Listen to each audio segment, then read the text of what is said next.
Data Badan Pusat Statistik Agustus tahun ini menjadi kabar baik dalam tren lapangan kerja. Beda, kalau udah sama Valen bingung soalnya orang dalam. Oh iya.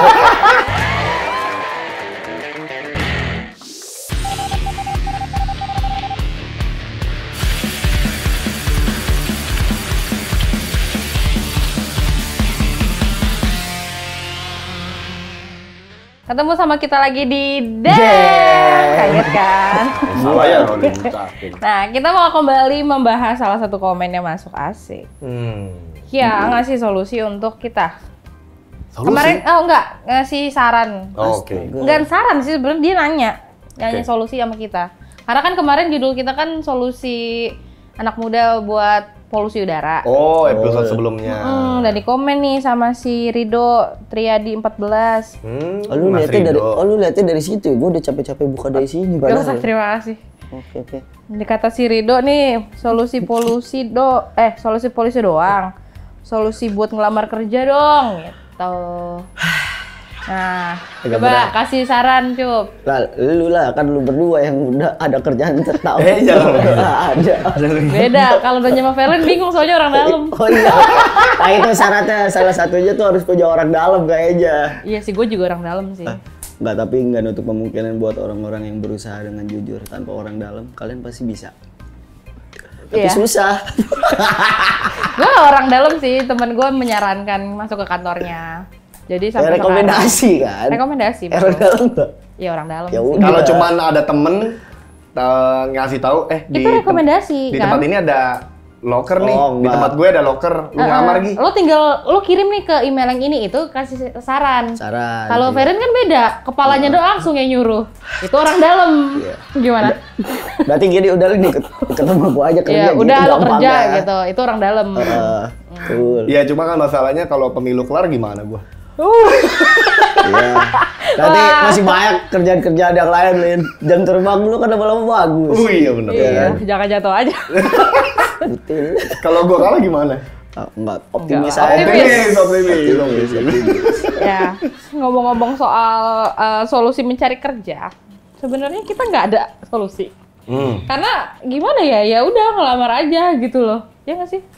Enggak, kalau kata temen gua itu seharinya kayak ngelamar minimal 10 amaran lah yang lu kirim lah, 10 atau 15 tuh tiap harinya. Kan makin banyak kan. Betul. Lama-lama ada panggilan kan.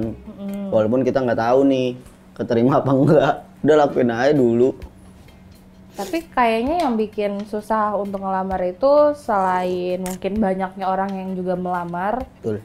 sedikitnya orang dalam yang kita punya, itu faktor lainnya adalah kualifikasi yang ada di lamaran. Iya. Itu susah-susah loh sekarang. Kualifikasi. Harus bisa ini, harus bisa itu, harus bisa itu. Harus bisa kayang. Iya, harus bisa mengerti bla bla. Itu mah Di orang bawah kalau lagi mabuk tekanan. tuh biasa gitu, Lin. Siapa ya itu ya?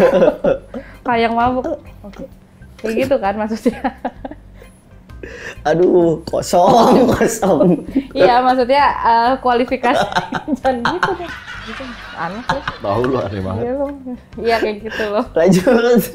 Iya, maksudnya Ya, lanjut. Kualifikasinya kan banyak. Betul. Sedangkan untuk sampai ke situ tuh ya nggak semua orang bisa memenuhi semua standarnya. Itu yang bikin susah. Tapi gini, kalau gua melihat dari era ke era ya, dari zaman ke zaman, baby boomer, kemudian ada milenial, kemudian sampai ke Gen Z. Nah, di era sekarang ini, yang gue lihat Gen Z ini kan udah memiliki kemampuan untuk bagaimana mencari tahu, bagaimana mengobservasi, khususnya lewat digital. Entah lebih banyak mana nih yang mengeluhnya. Mengeluh karena nggak ada lowongan kerja. Kalau gue melihat kayaknya Gen Z yang usianya 21 ya kan, yang baru lulus, sepertinya mereka bukan mengomentari lowongan kerjanya nggak ada, tapi lebih kepada kayaknya mereka lebih mengkritisi. Gue nggak di sini nih. Passion. Arahnya ke situ tuh. Iya. Tapi kalau milenial lebih kepada apapun pekerjaan gombat gitu kan. Iya, tapi mengeluh setiap bulan. Kayak, aduh gue pengen resign, tapi nggak resign, tiba-tiba udah 3 tahun. Iya. Tiba-tiba pensiun. Oh gitu ya. Gue melihat itu fenomena itu kalau di zaman sekarang. Jadi makin kesini yang gue perhatikan usia 21 itu rata-rata justru mereka bisa nemuin lowongan kerja, lapangan pekerjaan, tapi mereka mengomentari karena ini terlalu, ya tadi lu bilang, ya ini banyak banget nih yang mesti gue kerjain. Gue tuh cuman, gue tuh kuliah, penjuruan gue ini yang bisa gue kerjain tuh ya ini aja gitu. Jangan ditambahin sama pekerjaan-pekerjaan lain. Nah, gitu loh mereka. Nah, tapi yang gue baca. Fenomena yang terjadi adalah sekarang ini, gue nggak ngerti ini salahnya di mana, salah perusahaan atau memang gimana. Tapi di satu job title, misalnya bahasanya adalah social media admin. Tapi dia harus ngedit, harus bikin flyer, harus ngedit video, bahkan harus harus ngambil videonya, tag video sendiri. Itu kan secara nggak langsung dia ngerangkap banyak pekerjaan kan. Tapi dibayar satu gitu. Nah itu yang terjadi untuk sekarang. Ya, makanya kayak waktu itu gue bilang, kayak misalnya dulu cuma sekedar kayak videographer, kalau sekarang video editor. Yang ngambil gambar juga, ngedit juga, ngupload juga, kasih caption. Nah, itu kan sebenarnya dipisah-pisah. Harusnya beda kan, beda-beda divisi kan. Iya, ngomongin soal lapangan pekerjaan ini, gue baca dari salah satu artikel.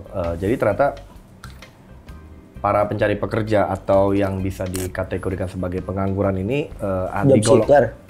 Iya, job seeker. Tapi ini pengangguran kalau bahasa ininya ya. Parah, kasar itu. Kasar itu bahasa punya kasar. Banyak waktu luang. Punya banyak waktu luang. Pengacara. Pengangguran banyak acara. Nah, itu cocok tuh. Dapat digolongkan dalam beberapa jenis sebagai berikut. Pertama, pengangguran ketidakcakapan adalah seseorang yang sulit mendapatkan pekerjaan karena keterbatasan fisik. Ini ada ininya ya. Iya, ada kategorinya nih. Karena kan sering banget kita dengar lowongan kerja tuh sedikit, tapi banyak sebenarnya. Banyak sebenarnya. Ini ya, paham kan? Mulai ke situ kan. Yang kedua, pengangguran terselubung. Apa tuh? Apaan lagi, Bang? Terjadi apabila para pekerja telah menggunakan waktu kerjanya secara penuh dalam pekerjaan, tetapi dapat ditarik ke sektor lain tanpa mengurangi outputnya. Lah, maksudnya? Kok itu kan dia kerja, kenapa bilang pengangguran terselubung? Artinya pengangguran tersebut terjadi apabila para pekerja telah menggunakan waktu kerjanya secara penuh dalam pekerjaan, tetapi dapat ditarik ke sektor lain. Apakah itu yang dibilang multitasking? Atau itu freelance? Freelance kali ya. Oh, itu freelance berarti. Oh, bener. Pengangguran terselubung tuh freelance. Diem-diem kerja. Kayak Ucup. Kerja kok diem-diem? Apain koar-koar, yang tahu duitnya aja ada. Terus, pengangguran kentara atau terbuka yang timbul karena kurangnya kesempatan kerja. Itu. Jadi bisa dibilang fenomena lowongan kerja yang sedikit yang dikeluhkan oleh masyarakat. Kadang-kadang kita juga harus lihat cover both size-nya gitu ya. Apakah benar lapangan pekerjaannya sedikit atau para pencari kerjanya yang nggak memenuhi kriteria? Nah, ini kan kadang-kadang mungkin bukan sedikit atau banyaknya, kayaknya susah juga sih kalau kita nggak ngadain riset sih kalau menurut. Iya betul, kita nggak bisa bicara kan? Fakta sebenarnya di sini. Agak-agak susah kan. Nah yang jadi permasalahan mungkin lowongan pekerjaannya itu nggak sesuai sama angka penganggurannya. Mungkin udah gitu kualifikasinya juga kan macem-macem kan. Sementara skill-skill yang dimilikin sama para job seeker ini nggak mumpunin, jadi kurang buat masuk ke kualifikasi yang ada. Tapi mungkin kita bisa ngasih beberapa tips aja kali ya ke teman-teman di sana, atau mungkin para orang tua yang putra-putrinya saat ini masih bergerilya gitu, menulis lamaran gitu kan. Apalagi buat fresh graduate kan. Biasanya tuh egonya tinggi. Ya. Idealis yang gua nggak mau kerja di luar jurusan gua. Oh, kayak teman gua tuh si Diva. Iya. Kayak misalnya ada juga tuh temen gua lulusan apa ya dia? Komputan tular. Bukan, beda lagi. Beda lagi, Verly, Nggak boleh sepil kampus. Kalau nggak,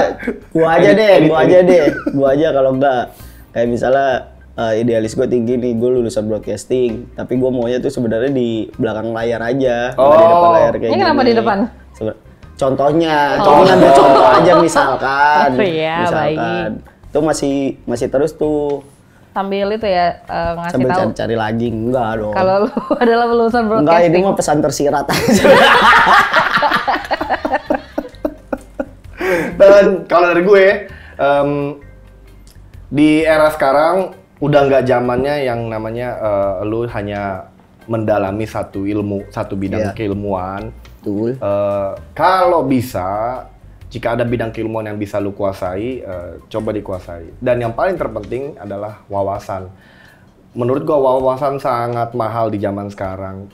Banyak teman-teman yang fresh graduate dari kampus-kampus kenamaan, ketika berhadapan dengan gua, ketika berdiskusi dengan gua, mereka masih sangat amat minim wawasan, pengetahuan umum dan sebagainya. Gua rasa itu jadi salah satu Iya.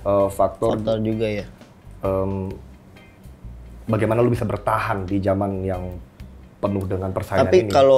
kalau soal kayak skill atau kemampuan gitu, kalau setengah-setengah juga sebenarnya susah Lin buat kepakainya Lin. Kalau menurut gua Lin. Ya itu lu bicara skill. Iya kalau skill soalnya gua ngerasain sendiri kayak apa pengalaman gua kayak misalnya nih gua lulusan SMK-nya SMK Teknik Kendaraan Ringan Otomotif.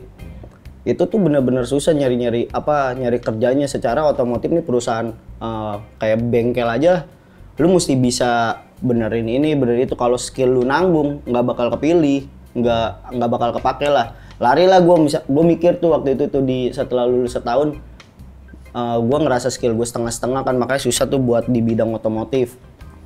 Kayaknya yang kepake lulusan listrik deh, soalnya listrik ada di mana-mana kayak di gedung, di rumah, lu bisa ngambil freelance jadi teknisi rumahan juga kan, teknisi panggilan kayak bersihin AC itu juga belajar di listrik juga ada sebenarnya. Kira ikutlah gua pelatihan kerja tuh, belajar ini listrik juga, ngambil buat sertifikat BNSP kelistrikan. Udah belajar tetap ujung-ujungnya setelah gua pakai sertifikat BNSP itu yang ini listrik tetap susah cari kerja. Karena balik lagi ke perusahaan-perusahaannya tuh nyarinya tuh orang-orang yang udah punya pengalaman dan skill ininya jam terbangnya tinggi. Nah kadang kita udah ikut-ikut latihan kayak begitu, udah berusaha buat ningkatin skill kita, tapi kita nggak dapat kesempatan. Itu sih yang susah menurut gua. Dapat kesempatannya itu loh, padahal kita kayak gua udah usaha nih ikut pelatihan 3 bulan, ngelamar, berharap biar dapat kerja di bidang itu. Tapi sama aja. Tapi kalau kata gue Solusinya sih, agak-agak susah sih kalau menurut gua. kalau kata gue sih itu mungkin beberapa bidang pekerjaan yang berat ya, kayak misalnya kayak dia teknik. Cuma kan misalnya, memang menurut gue pribadi, memang harus langsung ke lapangan gitu, supaya tahu. Karena pelatihan sama langsung ke lapangan maksudnya di dunia pekerjaan itu kadang-kadang suka berbeda. Justru sama. Nggak, maksudnya beberapa. Kalau misalnya lu kan mungkin iya, kalau misalnya itu karena kan berhubungan sama teknik mesin itu udah nggak bisa diotak-atik. Tapi kalau misalnya untuk di lulusan-lulusan lain ditabrakin ke misalnya kayak gua tiba-tiba ke marketing, ya itu sebenarnya sesuatu hal yang bisa dipelajarin gitu. Nah itu kan sebenarnya lu bisa dapat, lu bisa di situ karena lu dapat kesempatan. Iya. Ya kan kalau kita nggak dapat kesempatan ya gimana mau ke situnya sih? Sebenarnya lebih berani aja sih, karena gua toh nggak langsung ada di sini gitu, ada di proses dimana gue digaji kecil banget. Berapa sih? Ya kecil lah. Itu yang tadi gue bilang. Jadi makanya pentingnya wawasan. Ketika lu menguasai satu bidang ilmu, tetapi lu tidak menguasai bidang keilmuan yang lain atau seenggaknya wawasannya, membuat lu akan seperti sidul anak sekolah. Lu bayangin itu. Dia lulusan, dia orang pintar, lulusan insinyur, cerdas banget. Tapi di dalam film itu, bagaimana dia susah nyari pekerjaan karena dia hanya memiliki kemampuan itu aja. Itu sebenarnya syarat akan makna juga. Tindakan dia itu membuat dia terkungkung gitu, nggak bisa melihat ada kesempatan di tempat yang lain yang bisa jadi batu loncatan buat dia. Betul. Tapi dia memilih untuk menjadi supir oplet. Iya. Ya, demi menjaga idealismenya dia. Nah, di zaman sekarang hal yang seperti itu menurut gue, kacamata gue, tidak bisa diterapkan. Agak-agak susah karena mungkin para job seeker apalagi fresh graduate masih itu Lin, idealisnya masih tinggi buat kerja sesuai jurusan. Iya. Apa kalau gue mah ya apa aja ambil aja dulu kan buat ngebangun relasi, ngelatih komunikasi kita. Ya kan? Ya untuk menambah jam terbang itu ya berselancar lah. Lu nggak berselancar ya lu nggak akan dapat latihan jam terbang gitu maksudnya. Betul. Ya, tapi selain itu juga harus cari-cari pengetahuan untuk lu udah ada wawasan, coba lu harus tahu nih kayak mungkin berhadap pas interview juga atau mungkin dari dari mukanya nih Bu bikin CV itu kan banyak banget di TikTok kan. Nggak yang kayak gue pernah tuh diceritain sama temen gue yang HRD, dia ngawancarain orang minta dijemput. Iya, bisa nggak dijemput saya? Gitu. Wawancara anak kecil. Ya, kayak gitu loh, maksudnya kan lucu gitu kan. Ya kayak gitulah. Terus selain itu juga mungkin karena kenapa jarang banyak pengangguran karena ya itu yang tadi kita juga udah bahas. Satu orang megang banyak job dia padahal itu bisa dibagi ke orang lain. Itulah yang kurangnya. Iya. Ya lagian juga sekarang udah banyak kan kayak selebgram atau tiktoker yang bikin soal ilmu-ilmu interview, bikin CV segala macam itu tinggal kalian lihat sih sebenarnya. Tapi anak-anak sekarang sih lebih tertarik jadi tiktokersnya aja. Oh iya betul. Ya, nggak apa-apa, nggak salah juga sebenarnya. Asal positif aja kontennya kan. Iya benar, bukan ya udahlah gitu aja lah capek. Ya udah, Cynthia silakan. Ya itu aja lah. Komen lagi aja guys, kita mau bahas apa ini? Sudah mulai ngaco soalnya. Karena susah sih masalah pengangguran tuh. Ya buktinya masih banyak sampai sekarang. Silakan nih. Sampai ketemu lagi sama kita di DEM.